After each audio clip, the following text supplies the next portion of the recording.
बिहार की जनता या देश की जनता ये समझती है कि मोदी जी ज़्यादा वहीं जाते हैं जहां चुनाव रहता है। अभी इससे पहले महाराष्ट्र में चुनाव था तो मोदी जी महाराष्ट्र में दिख रहे थे। अभी बिहार में चुनाव है, बिहार में दिखेंगे। इसमें कोई दिक्कत नहीं है, लोकतंत्र है, सबको प्रचार करने का अधिकार है। दिक्कत दो बातों से है। पहली बात कि जब आप बिहार में आ रहे हैं, अपने दल का प्रचार करने आ रहे हैं, तो कृपा करके बिहार की गरीब जनता के पैसे से आकर प्रचार मत कीजिए। हम लोग को आप कुछ दे नहीं रहे हैं तो बिहार की जनता का पैसा लेकर यहाँ पब्लिक मीटिंग क्यों कर रहे हैं?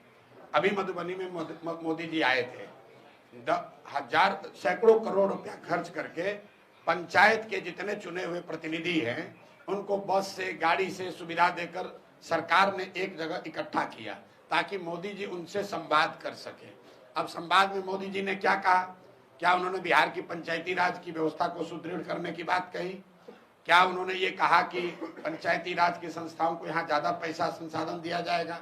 उन्होंने ये कहा कि सहरसा से एक नई वंदे भारत ट्रेन चलेगी जिससे श्रमिक परिवार के बच्चे गुजरात और मुंबई में आसानी से जा सकेंगे। आप जरा देखिए क्या दुर्दशा है बिहार की। मोदी जी देश के प्रधानमंत्री हैं तो गुजरात के भी प्रधानमंत्री हुए, महाराष्ट्र के भी प्रधानमंत्री और बिहार के भी प्रधानमंत्री। अभी मोदी जी गए थे कच्छ में उनका भाषण सुनिए। उन्होंने कहा दुनिया के सबसे बड़े सोलर पार्क में एक सोलर पार्क हमारे कच्छ में बन रहा है। जब वो जाते हैं गुजरात तो बात करते हैं सोलर पार्क की, गिफ्ट सिटी की, इन्वेस्टमेंट समिट की, बुलेट ट्रेन की। वही मोदी जी जब बिहार आते हैं तो हम लोग को कह रहे हैं कि हम लोग आपको ट्रेन देंगे ताकि आपके बच्चे यहाँ से बैठकर, श्रमिक परिवार के बच्चे यहाँ से बैठकर महाराष्ट्र और गुजरात जाएंगे फैक्ट्रियों में काम करने के लिए।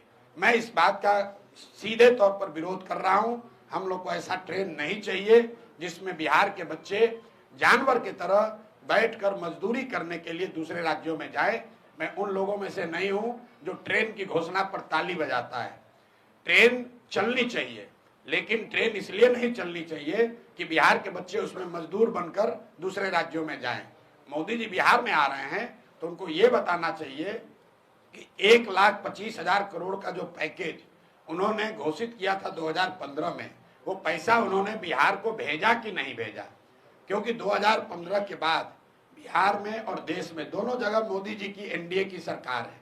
तो दो ही बात हो सकती है, या तो मोदी जी ने 1,25,000 करोड़ पैसा भेजा नहीं, या अगर भेजा तो उन्हीं की राज्य की सरकार ने, एनडीए के लोगों ने उसको लूट लिया।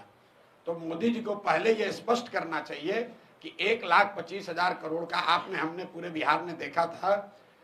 आरा में खड़े होकर मोदी जी ने कहा 50,000 करोड़ दूं कि 60,000 करोड़ दूं, 60,000 करोड़ दूं कि 80,000 करोड़ दूं, 1,25,000 करोड़ रुपया दूंगा। तो पैसा कहाँ है? कहाँ आया वो पैसा? सिवान के लोगों को कब मिला? छपरा के लोगों को कब मिला? और अगर नहीं मिला तो मोदी जी ने एनडीए के जो उनके साथी मंत्री हैं जो यहाँ मंगल काल की बात कर रहे हैं, उन लोगों ने अगर इसको लूटा है तो उस पर कार्रवाई क्यों नहीं कर रहे हो? क्योंकि यही लोग तो मंत्री है 2015 से, इन्हीं की सरकार है। तो मोदी जी आए, नई बात कहें, इससे अच्छी बात यह है कि हम लोग के पैसे पर प्रचार न करें।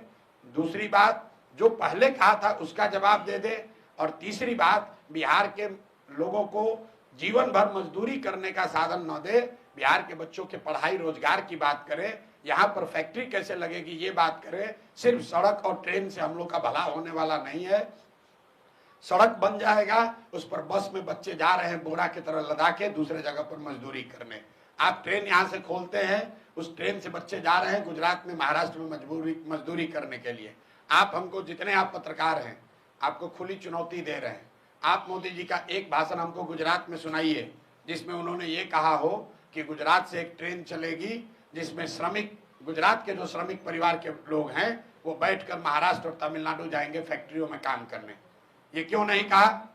क्या गुजरात में श्रमिक नहीं है? गुजरात में गरीब लोग नहीं है? भाई, पूरे बिहार को लेबर का, मजदूर का फैक्ट्री बना लिया है। ट्रेन भेजो, बस भेजो और यहाँ से बच्चों को लाद कर 10,000 12,000 रुपया में मजदूरी करने के लिए दूसरे राज्य में ले जाएं। इसलिए इस बात का जनसुराज प्रशांत किशोर हम लोग पूरे तरीके से विरोध करते हैं।